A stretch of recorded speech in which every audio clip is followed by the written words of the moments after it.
Hello everybody, this is Money Mom. Welcome back to the channel. I want to talk to you guys about the 5 things our family did this month to come under grocery budget again, 3 months in a row. I'm very excited about, especially with inflation, how I am saying no to inflation and I'm saying I'm going to save money anyway. I'm going to tell you the 5 things that we have done that have made a huge difference. And at the end of this video, I'm going to show you in the grocery store, and I'm going to show you some of the deals that I got. So you'll get to go shopping with me for a little mini grocery haul. So I wanted to say I did a little research before this video. I was kind of surprised at this. Now I'm talking what I did a little research on and in America. I know every place is different. And also that being said, you guys know I live in the Dallas, Texas area. I am very aware that if you live in Hawaii, Alaska, New York City, San Francisco, and many other places around the United States, and I'm not even talking other countries, that the grocery prices can really differ. So if you take a family that lives in Dallas, Texas versus a family that lives in Manhattan and they're grocery shopping, their budget's probably going to need to be different.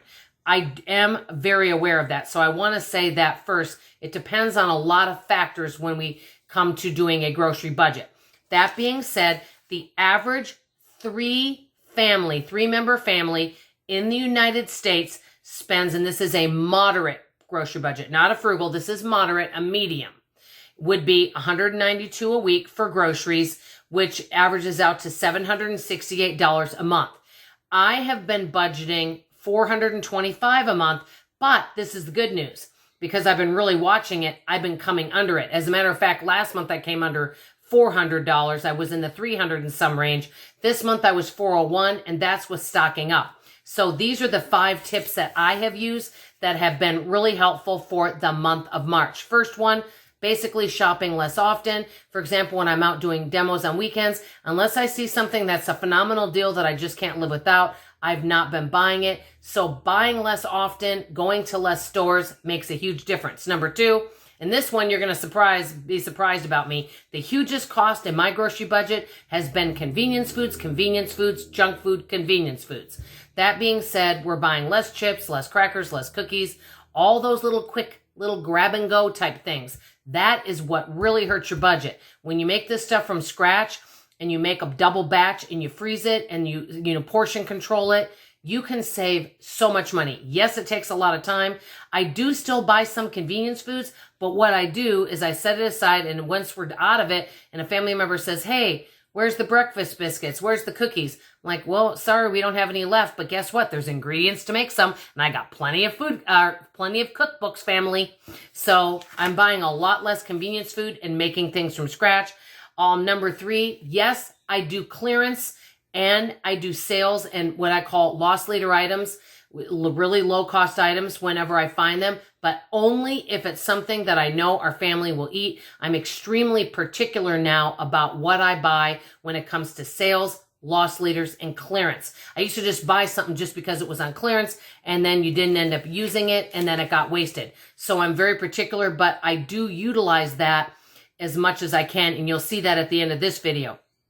Number 4, another thing is there's some things I'm just refusing to buy, which would be, say, candy, things like that that are just too high.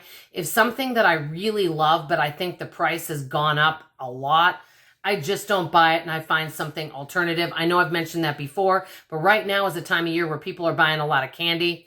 Unless it's really on sale, I'm buying a lot less of it. Let's just say that. A lot less of it. We just don't have it because I really don't want to spend $6 on a bag of candy. I can think of so many things that I can do with $6, and the bag of candy is a lot smaller. And so it's just not worth it to me. It's not a good use of money.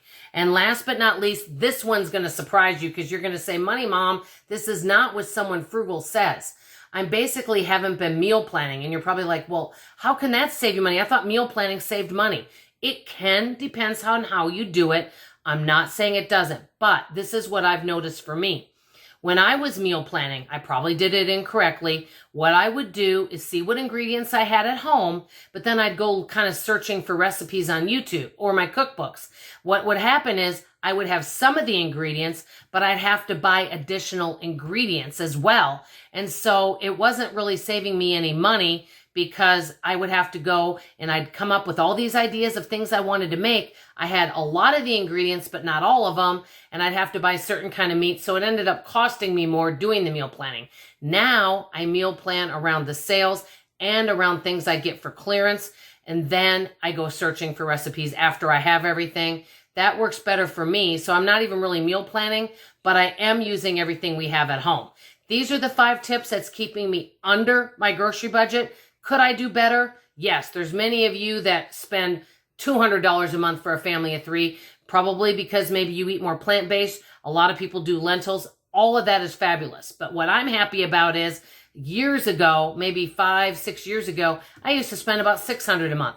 Considering that I spend closer to $400 now, I'm happy with those changes, and I'm a work in progress. At the end of this video, I'm going to show you some of the great deals I got, and I want to know if you get deals like that in your area as well.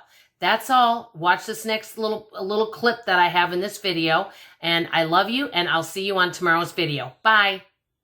Everybody, this is Money Mom. Welcome back to the channel.